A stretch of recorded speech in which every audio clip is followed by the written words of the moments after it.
Bienvenue dans cette nouvelle vidéo. Nous allons voir comment fonctionne la fonction règle de mise en surbrillance des cellules. Alors, nous avons cette feuille de calcul mise en surbrillance des cellules qui contient la fonction cellule que nous allons voir comment fonctionne. Voilà, la fonction cellule en surbrillance qui sera tout simplement utilisée dans cette feuille de calcul.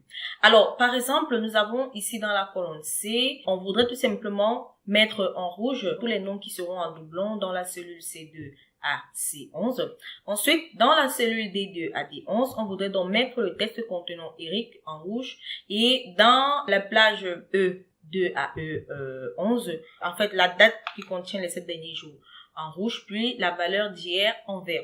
On va donc voir cela en utilisant la règle de mise en surbrillance des cellules. Alors, pour cela, je voudrais ici, dans cette plage des cellules C2 à C11, mettre donc tous les noms qui sont en doublon. Donc, je sélectionne dans la plage C2 à C11. Je vais au niveau de l'onglet accueil du ruban. Dans le groupe style, je sélectionne mise en forme conditionnelle et ensuite règle de mise en surbrillance des cellules. Alors ensuite, je sélectionne tout simplement valeur en double. Et là, cela fait apparaître la boîte de dialogue valeur en double. Alors, mettre en surbrillance les cellules contenant des valeurs en double, on peut tout simplement sélectionner les valeurs uniques ou encore les valeurs en double. Et je veux tout simplement mettre le test de remplissage, comme on l'a dit, avec du test rouge foncé. Donc, je clique donc sur OK et comme vous pouvez le constater, Excel a tout simplement mis tous les noms qui sont en double en rouge. Voilà, on a Elie qui est en double et Joseph qui est également en double. Alors, on va également voir comment appliquer. Donc, supposons maintenant que vous souhaitiez mettre en surbrillance en rouge toutes les cellules de la plage D2 à D11, voilà, contenant le test Eric. Donc, pour cela, on sélectionne dans la plage D2 à D11. Ensuite, on va au niveau de l'onglet accueil du ruban. Dans le groupe style, on sélectionne mise en forme conditionnelle. Ensuite, règle de mise en surbrillance des cellules.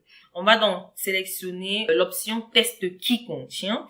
Et là, cela va apparaître la boîte de dialogue test qui contient. Donc, dans la marge de gauche, on va donc entrer le test Eric, vu que c'est Eric qu'on voudrait afficher. Voilà. On va entrer Eric et avec remplissage, on va donc sélectionner aussi le remplissage rouge. On a du rouge. Voilà, clair avec du test rouge foncé et on va cliquer sur OK. Alors, comme vous pouvez le constater, vous êtes peut-être surpris de savoir pourquoi est-ce que et en plus de Eric, Erika a également été mis en surbrillance. Tout simplement parce que Erika est également mis en surbrillance, tout simplement parce que Erika contient les chaînes de test Eric. Donc, lorsqu'on enlève le A, on revient donc à Eric, qui revient à le test Eric. Donc, voilà, c'est la raison pour laquelle Erika a également été mis en surbrillance.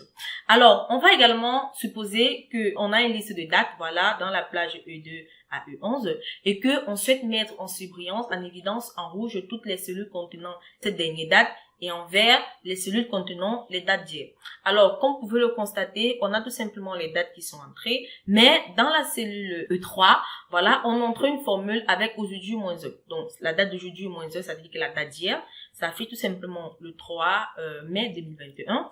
Donc, ça veut dire qu'aujourd'hui, nous trouvons au 4 mai 2021. Donc, j'ai aujourd'hui moins 1, ça veut dire que la date d'aujourd'hui moins 1, ça veut dire que je vais me retrouver à la date d'hier. Cela affiche bel et bien la date du 3 mai 2021. On a également dans la cellule E4, on a une formule qui est aujourd'hui moins 5, donc qui va afficher donc les 7 derniers jours, c'est-à-dire aujourd'hui moins 5 jours. On a donc le 7e jour en arrière. Donc voilà, ça affiche dans le 29 avril 2021. Donc les autres dates sont entrées annuellement. Voilà, de manière aléatoire. Donc, pour afficher donc la date d'hier en vert, je sélectionne dans la plage de à E11. Je vais au niveau de l'onglet accueil du ruban. Dans le groupe style, je sélectionne mise en forme conditionnelle, règle de mise en surbrillance des cellules. Et là, je sélectionne une date se produisant. Dans la colonne de gauche, je sélectionne dans le menu déroulant hier. Donc, je peux sélectionner, on a les options comme hier, aujourd'hui, demain, dans les 7 derniers jours, la semaine dernière, cette semaine, le mois dernier, ce mois, le mois prochain. Donc, je sélectionne hier et je mets dans le test en vert. Donc, comme on l'a dit là, le test doit être en vert, voilà. Et je clique sur OK. Cela met bel et bien la surbrillance du jour d'hier. Voilà, en vert. Maintenant, je vais afficher également les 7 derniers jours en rouge. Je sélectionne effectivement la plage E2 à E11 comme cela est fait. Je vais au niveau de l'onglet d'accueil du ruban. Dans le groupe style, je sélectionne mise en forme conditionnelle et règle de mise en surbrillance des cellules. Je sélectionne une date se produisant. Alors, une date se produisant, je sélectionne donc dans les 7 derniers jours et je mets le test plutôt en rouge. Comme vous pouvez le constater, le test direct étant en vert a été formaté pour s'afficher en rouge.